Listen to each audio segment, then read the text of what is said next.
A new study is raising questions about the effectiveness of colonoscopies as a cancer screening tool. But should it change how often Americans get the tests?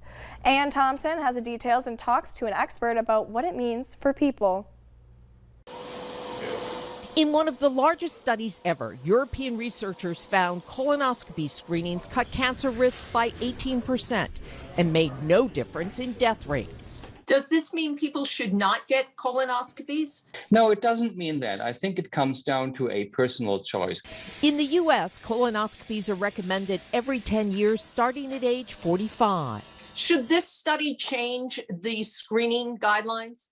No, I don't believe it should change the screening guidelines. I think it adds to further evidence about the benefits and the importance of having screens completed. This week's study in the New England Journal of Medicine looked at more than 84,000 healthy people between 55 and 64 in Poland, Norway, Sweden, and the Netherlands. Some 28,000 were asked to get colonoscopies, but just short of 12,000 did. Those that got the test saw a significant difference, reducing the risk of colorectal cancer by a third and dying from that cancer by half. The benefit occurs if the test is done.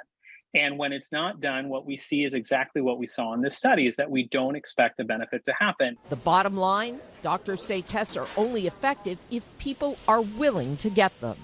Ann Thompson, NBC News. Colorectal cancer is the second most common cause of cancer death in the United States. Yet according to the CDC, 1 in 5 Americans aged 50 to 75 have never been screened. Still ahead at noon, get out your slow cooker for a flavor-filled meal that's also budget-friendly. The Mr. Food Test Kitchen has the recipe next.